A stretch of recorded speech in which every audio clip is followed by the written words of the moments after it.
High বন্ধুরা, কেমন আছেন সবাই? চলে আসলাম আরেকটা নতুন ভিডিও নিয়ে। তো আজকে আমরা একটা বনসাই ট্রি বানাবো, যেটা অ্যালুমিনিয়াম ওয়্যার দিয়ে তৈরি। তো আপনারা দেখতে পাচ্ছেন গাছটা। আমরা সর্বপ্রথম অ্যালুমিনিয়াম তার কেটে নেব 12 ইঞ্চি করে, মোট 80 পিস। তো এটা কাটার জন্য আমি একটা কাটার ইউজ করি আর একটা স্কেল দিয়ে মাপ নেই। তো আমার এই 80 পিস কাটা হয়ে গেলে আমি পরবর্তী কাজগুলো আপনাদের ধাপে ধাপে দেখাবো। তো সঙ্গে থাকবেন এবং পুরো ভিডিও শেষে আপনাদের মতামত জানাবেন যে আমার কাজটা কেমন হয়েছে। তো ধন্যবাদ সবাইকে। যারা নতুন তারা অবশ্যই আমার চ্যানেলটা সাবস্ক্রাইব করবেন এবং অলরেডি করেছেন তারা লাইক এবং শেয়ার করবেন আর আপনাদের মতামত অবশ্যই জানাবেন।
আমার প্রথম স্টেপের কাজ শেষ, আমি গাছটা বানিয়ে ফেলেছি।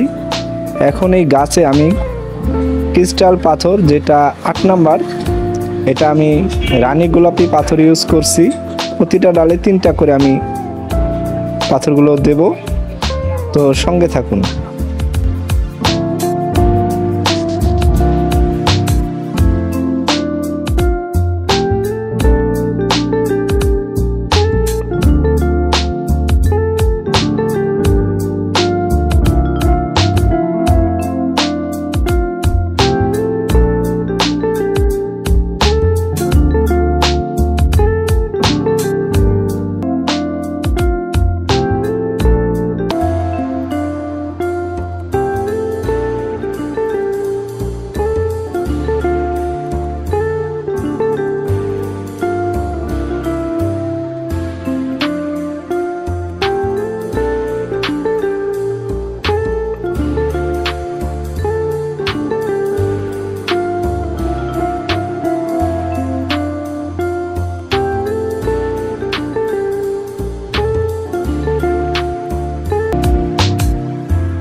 তো আমার গাছ বানানো কমপ্লিট। এখন আমি একটা সিরামিক্সের বাটি নিয়েছি, যেটা লবণের বাটি বলে, এবং সাদা পাথর অ্যাকুয়ারিয়ামের যেটা ইউজ হয় সে পাথরটা নিয়েছি এবং হোয়াইট গ্লু দিয়ে আমি পাথরটা ভালো করে একটু নেড়ে নেব, যাতে গাছের গোড়াটা শক্তভাবে আটকে থাকে এবং দীর্ঘদিন এটা সুন্দরভাবে স্ট্যান্ড হয়ে থাকে। তো দেখতে পাচ্ছেন আমি গ্লুটা পাথরে লাগিয়েছি এবং গাছে কিছুটা লাগিয়ে নিয়েছি যাতে ভালোভাবে অ্যাটাচ হয়। তো এই হচ্ছে আমার কাজ। তো এরকম আরও কাজ দেখতে চাইলে আপনারা আমার সাথে থাকবেন আর অবশ্যই ভিডিওটা শেয়ার করে দিবেন। ধন্যবাদ।